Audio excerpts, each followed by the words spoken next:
Hello everyone, John Munro here for another interview in my Stealing Cars series for a project I'm working on about the relationship between theft and automobility.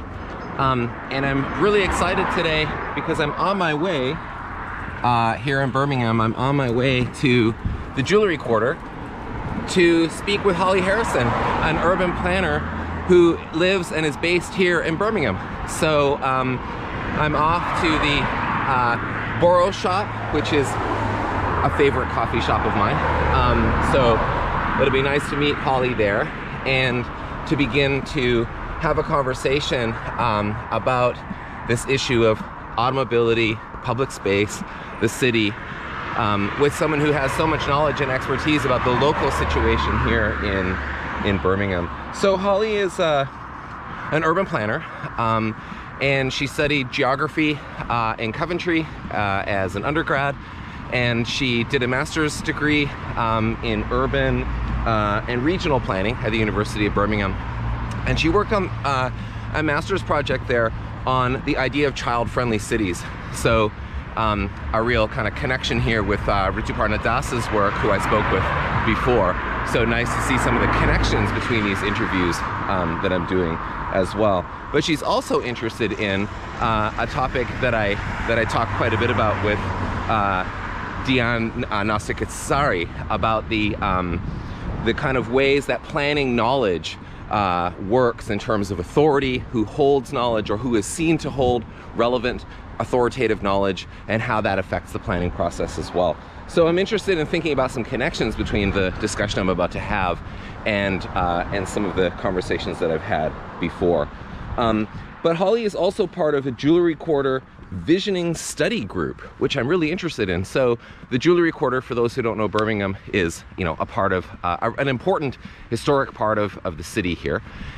And so what we're going to get to do is we're going to meet for coffee, but then we're going to go for a walk. And so we're going to do this interview while walking, which is kind of a favorite genre of mine. So that's quite nice for me. So we're going to take a walk through the Jewelry Quarter. We're going to talk about Holly's work. We're going to talk about this sort of idea of stealing cars. And we're going to have, hopefully some kind of site visit type conversations about some specific locations in the Jewelry Quarter. So more from the two of us in a minute. Okay, hi. So I'm here with Holly Harrison. Hi. We're at the Borough Shop. We've just had a coffee. We're going to go for a walk through the Jewelry Quarter, which I'll just pan around. Is get a little bit of a sense of it, is the area that we're in right now. So Holly's kindly agreed to have a walk through the area with me, and we're gonna have a chance to look at some specific spots as we go. But I also wanted to ask you some questions, so let's start with that. Urban planning, how did you get into that?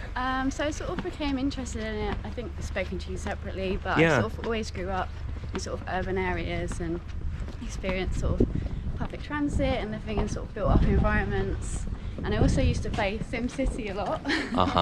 So I've always sort of naturally been interested in the built environments. So, and then doing a geography degree sort of led me into linking all that together and finding sort of planning interesting, and now doing it as a career. So yeah. Awesome. Tell me a little bit about your undergrad. So you studied geography. Yeah, so I studied geography Yeah. At Coventry University. Yeah. I actually focused on physical geography, so Okay. more to do with sort of the Earth and Earth systems and science, rather than sort of human geography. Yeah. Which I think naturally relates to planning a little bit more. Naturally relates to planning. Yeah, human Mhm. geography. Yeah. So we did a couple of modules about that. Yeah. But yeah, I sort of did more physical geography, but Yeah. after that I then decided to sort of focus more on planning, because I just Yeah. had enough of sort of looking at volcanoes. Yeah, earthquakes, and do something that relates a bit more to where I live, obviously. So. That's great. That's interesting, because for me as a historian, so you started kind of more at the science end Yeah. and moved towards more sort of humanist concerns, I guess. Totally.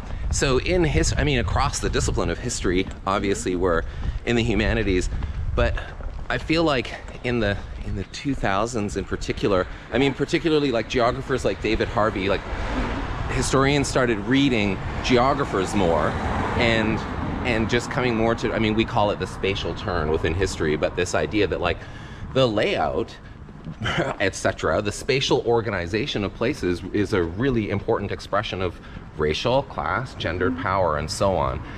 And historians should pay attention to that as we're thinking about, you know, all the different ways in which history has unfolded. Yeah. So it's like historians have moved, like in a way you and I almost meet in a kind of, there's a meeting place between our intellectual concerns there. So did you go directly to a master's degree from undergrad? No, so I found a job as a planning officer Yeah. at a council in East London. Yeah, So that's sort of where I sort of learnt a bit more about planning and how to do it as work. yeah, Because they didn't require a master's, so yeah. I did that for a couple of years over there. What kind of projects were you in proximity to or involved in there? So I did quite a lot of sort of residential development, Mm-hmm. I don't know, mixed use sort of development. Yeah. A lot of sort of individual houses, but then as I got more experience building up to some sort of larger schemes, community centres. Yeah. They all come with their own sort of host of issues you consider in planning. Yeah. So obviously, you know, design and sort of how it looks in the built environment, but also a lot of transportation impacts. So that's also how I sort of got interested in what we're going to speak about on sort of cars and mobility. Yeah. Yeah, got involved in quite a bit. Yeah. I'd say. I think before I left, I was doing some quite large projects. I helped the Excel Exhibition Centre get. They applied for planning permission for their sort of Formula E race event, which is to do with electric car racing. Oh, okay. So that was actually quite interesting because a lot of people commented on, even though it was just an event, a lot of people raised the issue of, you know, should we be promoting electric cars as an alternative through this? Yeah. As yeah. opposed to, explain that a little bit. What was there a little bit of a contention around that? There was. What was the contention? Because even though it was a sort of event and it was separate and it obviously wasn't going to be, it was 2 days I think throughout the year. Yeah. A lot of local residents and I think some of the councillors at the council as well, they were sort of worried that I guess it would promote, rather than reducing car dependency, that electric cars are the alternative. Yes. Whereas electric cars obviously don't stop, you know, being parked in bad places that affect pedestrians, or taking up space in the road. Yeah, yeah. So yeah, it was quite surprising actually that people were raising that then. I thought you were going to say something else. I thought you were going to say that the concern was more of a reactionary one, that like we shouldn't promote electric cars at the expense of like the British motoring industry or something else. Really? No, so it was a no. progressive Yeah, it was kind quite of progressive. wonderful. So I was quite surprised actually. Yeah. When these concerns are raised, because it went to sort of planning committees. So Yeah. had to be decided by sort of councillors. Yeah. In the council, and yeah, I was quite surprised. So back then I couldn't really comment on it because I was just the one sort of presenting. Sure. it. But I remember thinking, like from a personal perspective, I was sort of like, oh, that's quite good. That is quite good. Great. Yeah. Good on them. So that all sounds like totally interesting and important. Why didn't you just stay? Well, I wanted to do my masters. So Yeah. Sort of move back up to the West Midlands from Essex. Got it. Yeah, it's sort of time to move on. Yeah, Also for try sure. something different. For sure. Because it's quite sort of the opposite to what I do now. Yeah. Working in a council versus now I'm sort of in like private sector consultancy. Yeah. Yeah. So you're basically on the other side helping Yeah. people get planning permission rather than being the ones granting it. So Got it.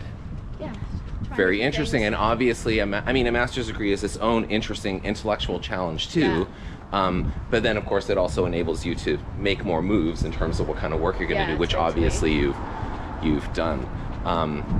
Okay, looks like we're coming up to a spot of interest here. I'm going to turn the camera off for a second and reposition it. Yeah.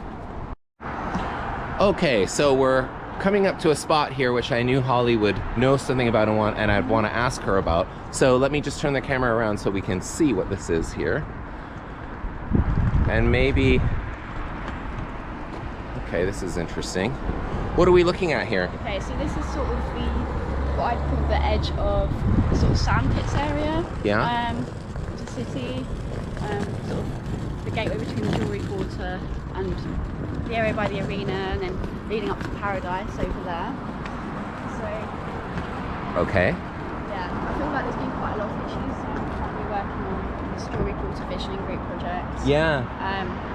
Which is sort of helping to come up with some solutions to a lot of the issues in the area that have been identified. So the public realm, obviously derelict buildings, things like that. So yeah, recently they've actually put in a lot of new bollards to try and tackle, cars coming up here. Yeah. And also up there they've put a lot in. But actually I have noticed sort of some cars and vehicles trying to sort of mount the curb Squeeze and in here. Yeah. And I don't know. I don't know. I've always wanted to sort of have a word, but also tried to avoid confrontation. Yes, I know this well. But yeah. So why do you think that this was like there are? I can imagine many places in Birmingham where something like this would be very warranted, but it exists here and it exists in very few other places. Do you know anything about the conversation that led to this point? No, I don't actually. I think it's a bit of a surprise to everyone, really. Ah, yeah. Because I was walking past one day on my way up to town to go to work, and it was there. Yeah. I don't think anyone knew. Interesting. And I sort of put it on Twitter. Yeah. Sales and bollards have appeared. Yeah. And a lot of people were quite happy about it. Yeah. But then there's also been, I feel like, a bit of criticism as well of probably from Uber drivers and other motorists. Yeah, for sure. I said, trying to still get through this It does block an access point for them. Yeah, that's true. But you haven't been able to get up this road for quite a few months anyway, because they did have some temporary barriers. So I saw those before. Yeah. Exactly. I think there's going to be some work to try and make these areas a bit better. Yeah. Obviously take time. Of course. And what a perfect example this is of how cycling infrastructure benefits pedestrians, because now you can cross, here you're watching for cars coming which way, coming fast around corners and so on, and now you can cross with kind of confidence and not feeling so unsafe. So people are crossing over there, and that's also interesting. Those orange bollards look like a just kind of basic traffic calming sort of setup over there, which is nice to see, because this, I always think of this particular road as kind of a Formula One racetrack, the way that it looks and is organized. Okay, well this is an interesting spot where some different things are happening. Where should we go from here? I think we could start heading up the hill. Yeah. And then sort of cut through that way. So okay. But yeah, so this whole area will be redeveloped in time. Yeah. And then hopefully that will include some improvements to sort of this street, because it's such a wide road. Yes. Also, there's a cycle lane there, and I do see a lot of people parking in the cycle lane. Yeah, sure. But, it's a bit fairer for everybody, pedestrians. Yeah. So we'll see what happens, but hopefully there'll be positive changes. Indeed. Yeah. So we were talking a little bit about your own sort of trajectory, and I wanted to ask you about so you came to Birmingham and you were here at the University of Birmingham. Yeah. You did your master's degree here. Yeah. So what did you work on for that? So I did urban and regional planning. Yeah. So I worked on, it was actually quite a varied degree. It was very obviously planning and development focused, but we got to explore a lot about sort of urban regeneration. Yeah. Sort of the financial side of planning, how developers would sort of approach different sites, appraise them, and things like that. But when it came to my dissertation, I chose to focus on the concept of child-friendly cities. Yeah. Because I think I told you there's a researcher called Tim Gill, who I'd sort of heard about already.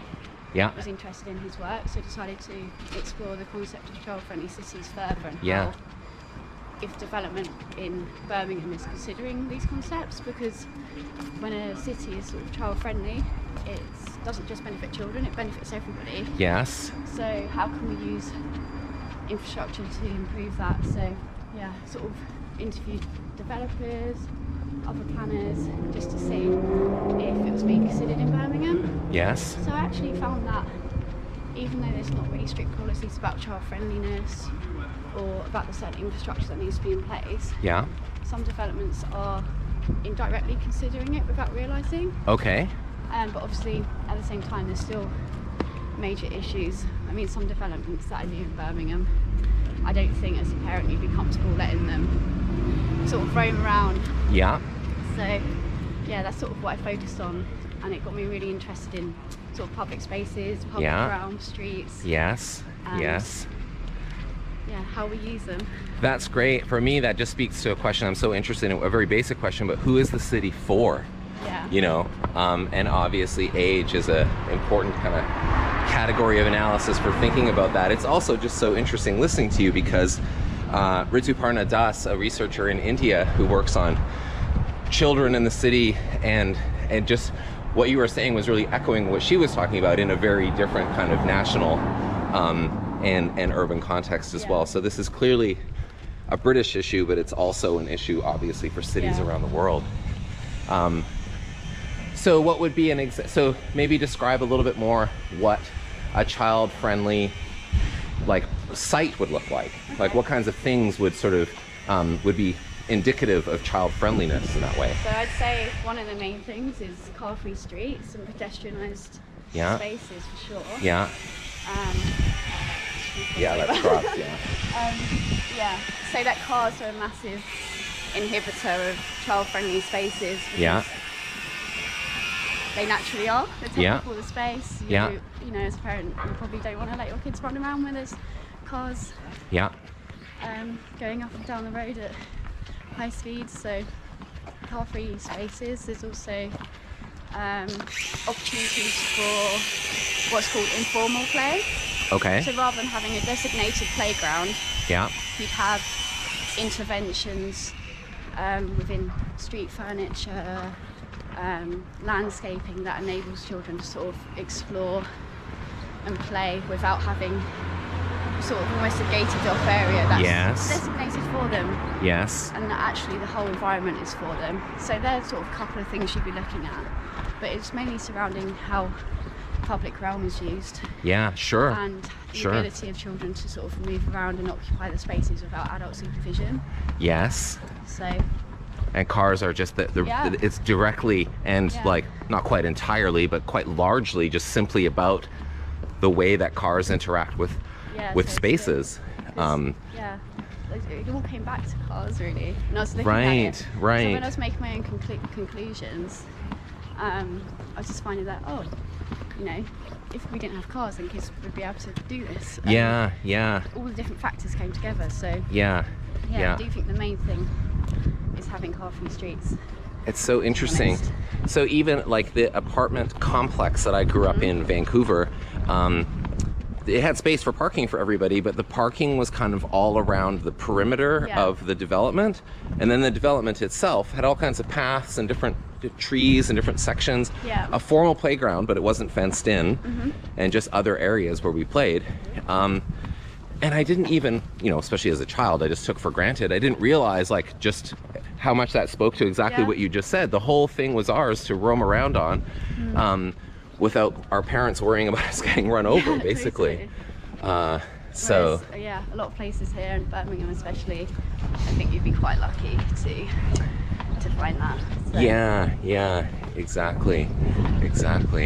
So another question that emerged just from when I was listening to you, not even exactly about your research on your master's dissertation, but even the kind of stuff you were talking about in your coursework and stuff in the master's program, and particularly because we're here in the jewelry quarter, I feel like a really important issue is the relationship between regeneration and gentrification. And again, being from Vancouver, this is the story. I mean, Vancouver became, you know, I was a commuter from a suburb into the city center of Vancouver in the 1990s, and it was very, very hostile, you know, in terms of the relationship between cycling and driving.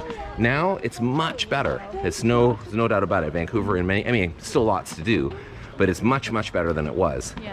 But exactly what has accompanied that is unaffordability and people being priced out of their neighborhoods and so on. So, you know, there's a complex sort of conversation to be had about the relationship between those things. And sometimes people think by cutting space for cars, that simply is gentrification. And so, I don't know, I mean, it's a big question, but I'm curious what your thoughts are on kind of ideas about, and in this neighborhood, it's obviously a conversation, this relationship between regeneration, automobility, and gentrification. Yeah. That's actually interesting you mentioned that now, because this whole street, Camden Street, I mean, if you turn the camera around, there's residential development there, there, and it kind of leads all the way back up to the very end of the road down there. I'm going to step out so I can get a good view of it. So this whole road is undergoing a lot of residential redevelopment. Yeah. And I know that a lot of people who are based in the Jewellery Quarter are probably quite established here. Yeah. Including a lot of local businesses, feel like, I guess, sort of like the reason why the Jewellery Quarter here is for the jewellers and the sort of manufacturing and the industry. Yeah. So I do know there's quite a bit of conflict, but going back to the point about cars, I don't think a lot of people realise that a lot of the poorest people in society can't afford a car. Yes. Yes. And that's an issue that's often overlooked by a lot of people. Indeed. And you know, obviously gentrification also. This way?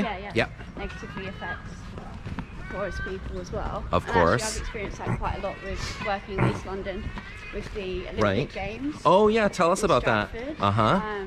So a lot of new development around there, where the Olympic Village was. Yeah. It's obviously massively raised the price of property. Yeah. In those areas. Yeah. And I feel like the local council there has had a bit of a bad rep for how they sort of manage that. Yes. And yeah. Oh, well, there's a direct Vancouver connection here too, because Vancouver had the Winter Olympics in 2010. Yeah. And I mean, seeing it firsthand, I mean, the Olympics to me are a kind of sports event that sort of mobilizes nationalism and support, but it's basically just a big property speculation festival. Rich people from around the world come and see the beautiful city of London or Vancouver and pick up some properties or, you know, invest in this and that. And it seems like that's a huge part of it. And these big, you know, spectacle events are so key to driving the gentrification of cities for sure. But they also aren't like they aren't child friendly. Like the kind of things that we're talking about that seem like priorities to challenge car culture are not part of that.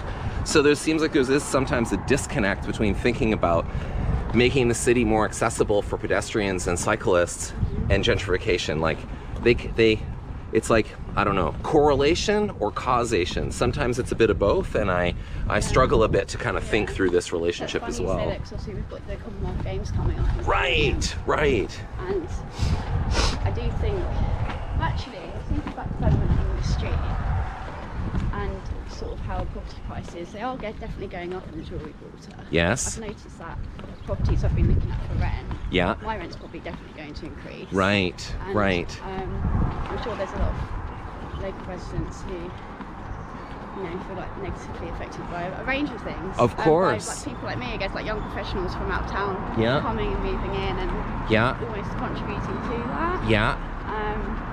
But at the same time, you know, a lot of these developments are investor ones, so developers will reach out to out-of-town investors to attract them, to make them rental properties,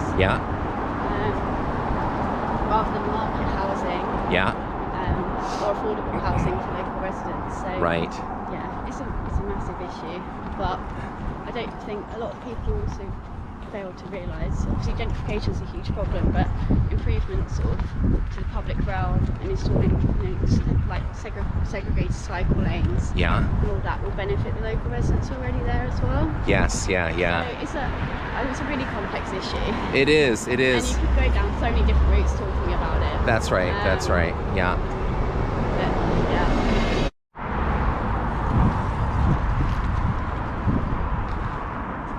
Nice to see a cyclist going down there, but it's not the safest route. Let me just grab my bag here. So yeah, this road is so wide. I should also say that we're doing this on a holiday, so the roads are a lot quieter than they normally would be. But the thing about this road, Holly, is, you know, I live in this neighborhood too, not in the jewelry quarter, but just over in Ladywood, and I cross this road all the time. And a few things I always notice about it is, first of all, just simply, it's so dangerous. Like, where do you even cross, right? Huge amount of space between, formally safe crossing. I also often see people, elderly people and others standing in the meridian thing in the middle there, just making sure, because when the cars do come, they come very fast, and not surprisingly given the design, for example, right? You don't have to stand here long to see examples. But also, as many times as I've been on this road in all different times of the day, I've never actually seen it.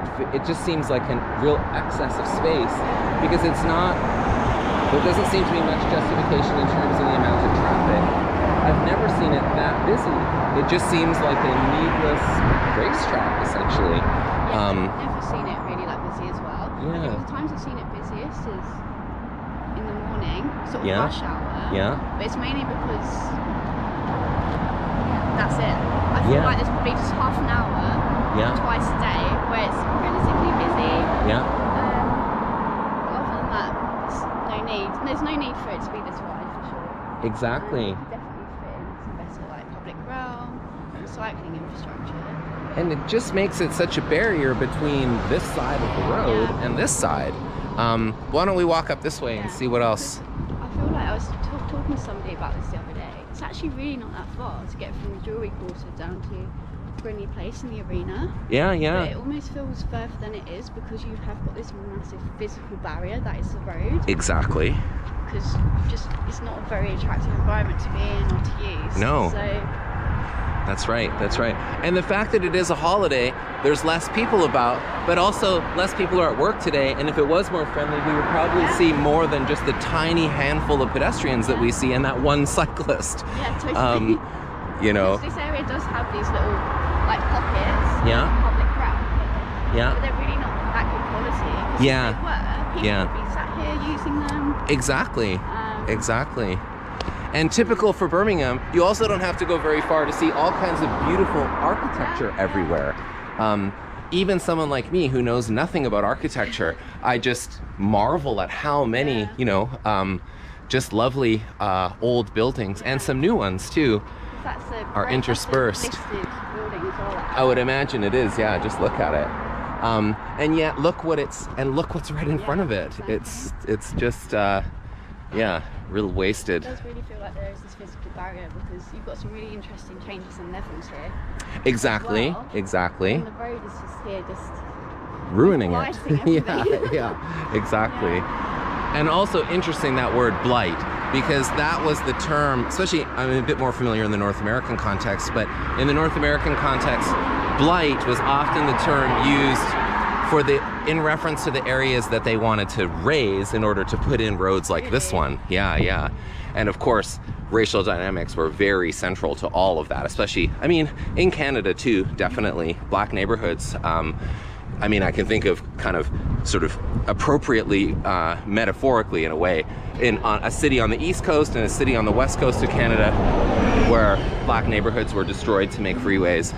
In the United States, it happened over and over and over. And so blight is this almost kind of coded racial term for making it the way that it is now in terms of these barriers to pedestrians, and also eliminating certain neighborhoods. Because the other thing too is it's such an erasure of what was here before. I wonder, what kind of communities were displaced, what kind of buildings were knocked down to make this space. Now look, here's some more new bollards. I haven't seen them before. Wow. So I expect that's stopping people passing from That's right. Yeah. And over there as well. Because that road across the street there, the road going out over there, is also a really wide kind of racetrack design road, and cars are, going really fast in all kinds of directions here as well. Probably stop some U-turns as well. Yeah. Look, there's another set over there too. Yeah. That's actually quite positive to see that something's being done. Something's being done. It's also interesting because it's an acknowledgement. Yeah. That's what's also interesting. It's in a way, I agree with you. It's positive, absolutely. Yeah. But also for them to do this is itself to acknowledge that there's a problem. And if there is a problem, my goodness, that's not enough to fix it. So it also kind of indicates, again, here, just look at the width of this road. Yeah. And people who live over there in that tower, Durham Tower, to come over to this side have to navigate all of this. And yes, there is a safe pedestrian crossing there, but it's also, I'm sure, one with very long wait times at the lights, waiting multiple times to cross this one road. Almost no one crosses at the crossing on this road because there usually aren't that many cars. The only problem is, of course, that they're just going often very fast.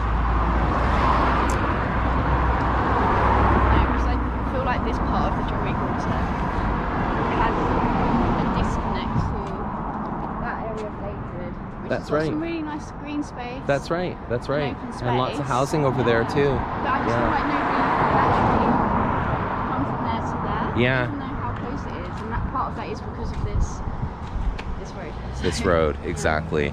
Okay. We could head up there to the roundabout. Perfect. Yes, let's do it. Don't know where they're Let's going, let this but- truck come by. Wait, Rose, on you go.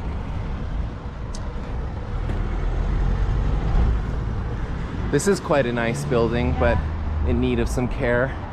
This is why they need to improve this whole area, because they could have some really nice public realm Yes, and sort of, make the road narrower, exactly, and it really showcases really nice buildings as well. exactly, So it all ties together really. exactly. Make places better. Yeah, yeah. I mean, if they were to reduce this to just simply one lane, I mean, okay, if they were to take one lane, that would still leave two each for the directions. I mean, this to me seems like, not like I know Birmingham that well, but it does seem like the easiest win in terms of setting a precedent of making cycling infrastructure that actually takes space back from the cars. Because even some of the very few but quite good cycle lanes, they still mostly came at the expense of other space. They didn't take lanes from cars to do it, and this one just seems like the most obvious. Yeah, yeah.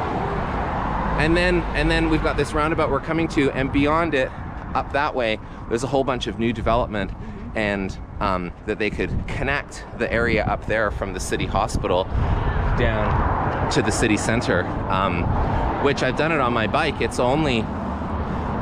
less than 10 minutes, It's really fast. But right now you have to go all around because only very few people would want to cycle on this road because it's so unsafe. I was speaking with somebody else about that. I could cycle here, but I don't because it just feels really unsafe.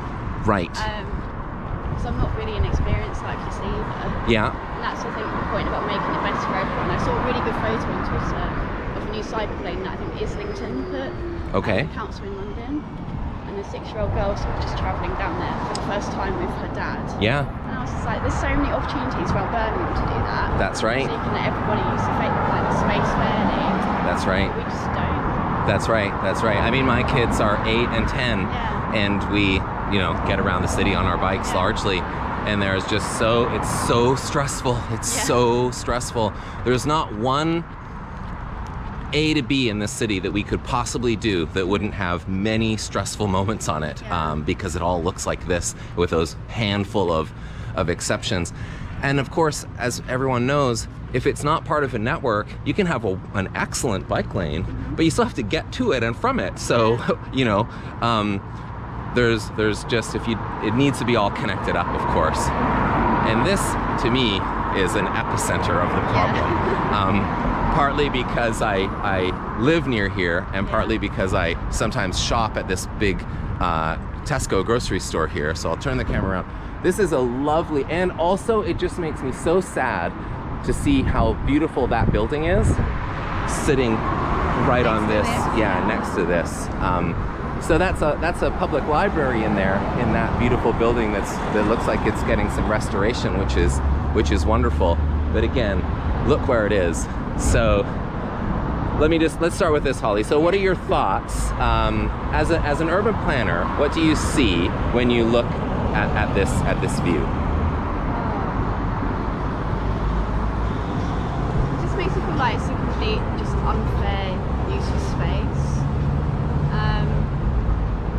hostile to pedestrians. It's quite negative. They're the first things that come to my mind. Yeah. And also that road that leads onto it down there as well. Yeah, we should walk that way next, exactly. I saw other schemes where they sort of widened around, sort of had public spaces in the middle, and I feel like this could definitely happen here. Right. But it's just a total barrier. It takes so long for you as a pedestrian to sort of go up there, walk around, navigate all different crossings if That's you right. needed to. That's right. And it's totally prioritised for cars, obviously. Exactly. Exactly. What I see as a non-professional, just resident, the first thing I see is the immediate foreground is this barrier, which, I mean, you can even see I hit it with my bag. It's not very strong. If a vehicle was to come towards us right now, we would in no way be protected. These look like, that's what's so interesting about these barriers, they look like they have some kind of safety idea, but of course they don't. They're entirely to just keep us corralled away from that public space. We have to be on this public space so as not to be on that. And this sidewalk is wide enough, that's okay. But what it just also just sort of creates a sensibility of, again, racetrack. You know, if you're driving here, why not drive as fast as you like? Because the pedestrians are safely, not for us, but safely for them, kept out of the way. And of course you see from time to time, fairly often, you come across one of these and there's a big hole in it. It's because somebody's crashed into it. Yeah. Once somebody has crashed into it, they're all mangled. So, you know, down there, there's one that's literally... Yeah, small bump, that's right, exactly. That probably didn't take much speed to do that, to be honest. No doubt, no doubt, exactly. I mean, what you do sometimes see is you see the barrier is broken, and then you see like a crushed brick wall behind it, which just, you know, if you were in its way, you'd be in real trouble. So yeah, I mean, the thing I also see here at this roundabout is if they were to make a cycle lane here and to make you know, proper pedestrian access, it would only raise the question of then what to do with all four of these overly busy roads which lead out from it. So I feel like, you know, a Dutch design or a Cyclops design or something like that here would only, of course, mean that they would then therefore need to do something about all of these roads, which of course they need to as well. I mean, the one going, what direction is that from here? I'm not, sort of up towards Ladywood, basically. You know, that's part of the ring road, I guess, right? So this access, exactly. So there's a little bit more justification, not enough to my mind, but a little more justification for that to be a little bit more of a kind of fast-moving road with the logic of the ring road, which is very problematic to begin with. But putting that aside, but the other axis, again, the road we've just walked on, and then going in the other direction up to the hospital, it seems like there's no justification whatsoever for it to be designed the way that it is. And then up that hill, there's a whole bunch of new development and housing density going in up there. They're going to have thousands more people up there. It seems like now's the time to get it sorted before all these extra cars such an important route between the city centre and the new development. Yeah. And I actually walked there the other day and I had to go via the canal just because it's a much more pleasant environment. Right. And obviously, if you're a cyclist, well, I don't cycle much, but the towpaths aren't like the ideal cycle route. You want actually a segregated cycle route. Yes.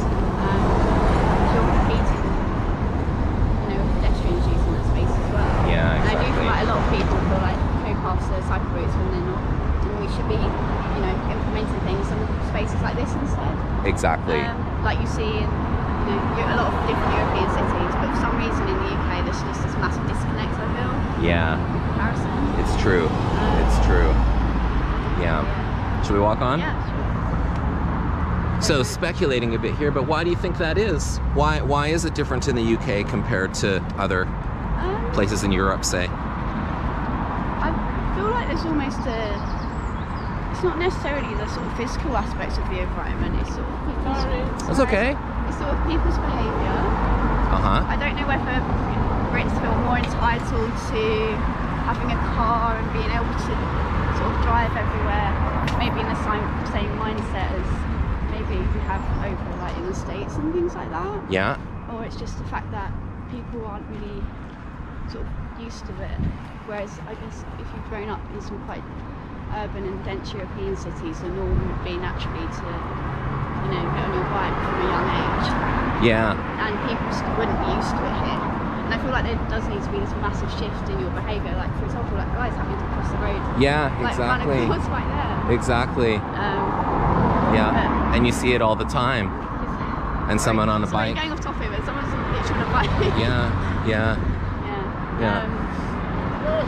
Hi. Obviously, people want to cycle. Yeah. Have, you know, the ability to safely, but exactly. I do feel like a lot of it is. Which way?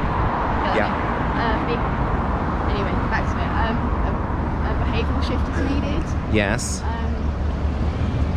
Obviously, the physical environment's different over there. Better cycle lanes, better infrastructure. Yeah. But I do feel like a lot of it in the UK is behaviour and mindset based. Right. So I feel like speaking to a lot of my friends and family, I'm the sort of odd one out for not driving and not having a car, not having a licence in terms of, you know, just never being 25 years old and never having done that. Yeah. And sort of, you know, wanting to cycle more, whereas they're happy to hop in a car in the cities they live in and drive 5 minutes down the road to get to the shop. Yeah, for sure. For sure. I just wanted to point out this, which I think is a really big waste of space. This is just a massive multi-storey car park in the city centre with just some flats at the top. And because of like the minimum standards that I was describing earlier, so a lot of the council policies will include sort of minimum car parking being required for development. So whereas all those are flats and housing for people, which is so desperately needed, we've managed to build this in the last 10 years. Actually, I think this was completed in 2018, so it's very new. And with probably hundreds of spaces in there when it actually could be new homes for people. And I can't believe that's been allowed, to be honest. Yeah, no kidding. So wow. That's why I sort of brought us up here as well. Thank you for pointing this out. It's such a dense urban environment with lots of residential development going on, and they've just basically wasted this space of a large multi-storey car park. Indeed they have. So that's also another example of Birmingham's car culture, I'd say. Indeed it is. Let's walk up a little farther. I have two more questions for you before I let you get on with your day. The first one is, you know, I've been, this conversation is one of a series, a small number of a series of conversations that I'm having with people, because I'm working on this idea of kind of stealing cars as sort of a concept. And I've been asking, it's not really fair, actually. You're supposed to ask when people you're interviewing about, you know, like what they're working on and about themselves. But self-centeredly, I just ask the people I'm talking about what do you think about what I'm doing? which I'm just curious what people think. So does it make sense? Is there a relationship between theft and automobility that's workable? Is it a stretch? What do you think? In terms of, do you mind expanding on that a bit more? Sure. So the idea is like that because this is public space, right? We're walking on the street right now. I mean, that car park, I guess, is private space, but throughout the city, obviously, the amount of space that's allocated to cars takes up an amount of public space, and public space is sort of everyone's. So in that sense, if public space is kind of a commons, these cars are kind of, because they're stealing that space, and they're owned by individuals, they're private property, and so they're kind of almost an enclosure of the commons or a privatization of public space. And we could think of that as a kind of theft. I mean, in a way, coming back to your insightful comments about child-friendly cities, for example, we could see it as a theft of by adults towards children, for instance. As you were talking about before, there's, you know, obviously important kind of class considerations when you're thinking about who has and who can afford a car. So in these kinds of ways, and again, race is always central to this stuff as well. There's a racial theft, yet another white racial theft of property, space, things belonging to people of color. So that's another way of thinking about it too. And so it's nice to be able to ask people who also have, you know, a perspective on this, what they think about the idea. So that's kind of what I mean. Yeah. What do you think? I definitely agree, because like you said, it's private property, and I don't think I've really thought about it that way before. It's quite interesting. So like, for example, when we were walking by Spring Hill, that road's mainly dedicated to people who are driving their own car. Right. In a space that's meant for everybody. Right. Obviously there's public transport like this. Yeah. To some extent, but yeah, it's interesting how much space is taken up by people's private property. So I would say, it's definitely an issue. Yeah. Okay. Well, thanks for the confirmation. That's good. Yeah. I thought about it that way before. Yeah. One last question before we conclude. You know, we've looked at a lot of the problems, and there are many problems to point out. You've talked about quite a lot of the kind of potential solutions, which has also been interesting to hear. I'm curious what inspires you in terms of what challenges. So if we do see uses of public space as not necessarily fair in all these different ways, you know, power is always contested. And so I'm interested in what thoughts you might have on that kind of issue, on kind of what you see as inspiring in terms of where the challenges are at the moment. Yeah, so I'd say that, I mean, we were saying yesterday Don Whiting came to Birmingham to do this sort of mass cycle ride. Yeah. So it's obviously, there's a lot of people, even if they're not there for, in the mindset of we need to change how roads are prioritised, they might just be there to enjoy the music. Sure. But it's the fact that we've all come out together, and even if you're directly or indirectly challenging car culture, it's encouraging to see that many people are willing to get out on their bikes together and kind of take over the road space. Yeah. Also, I'd say that, you know, there's a lot of work being done by a lot of individuals throughout the city coming together to try and improve our spaces and make solutions. So that's sort of quite inspiring to me. Yeah. Even though it can be sort of on a really small local level, if lots of people are getting involved in that in their own communities, it can almost have a joined up effect. Yeah. And also just little changes, I guess, like we saw those new bollards where people who are sort of higher up, like the council, are sort of at least acknowledging there's a problem. Yeah. And, you know, it's not the best solution to solve that. The best solution, in my opinion, is to, you know, redesign the whole road layout and all of that, but it's at least a small step to realising that hopefully there is going to be some change, and change is needed. Yeah. So, and also I feel like, there's a lot of good individuals and groups about, in Birmingham especially, who really care about this issue. And hopefully in the next sort of 10 years, or sooner, but, you know, it'll get the ball rolling with actual change happening. Things do take time, but some things can be immediate or almost immediate, so Great. And the only thing I'd add to that is people like yourself in the planning profession. That's just what we need. Totally. And I have noticed actually a lot of my colleagues who maybe only just in the first 5-10 years of their career have sort of similar thoughts, which is really positive, because I have noticed in the past with colleagues who are used to using their car for everything, and it's been so ingrained in their lifestyle and culture, they sometimes won't make that connection in the work that they're doing on a daily basis. Right. And I've complained in the past about, I wish we didn't have this car parking standard, because this site could be used for so much more housing or better, you know, public spaces within it. But we're having to chuck car parking in it. It almost feels like some colleagues just accept that as it's like part of day-to-day life, where it doesn't have to be. So I feel like a lot of us younger planners hopefully can sort of get things changing as well. As we move on with our careers as well. So, Excellent. Well, with that, let me just say thanks again for this walk and this conversation. This has been fantastic. Okay, thanks for watching. Have a nice day.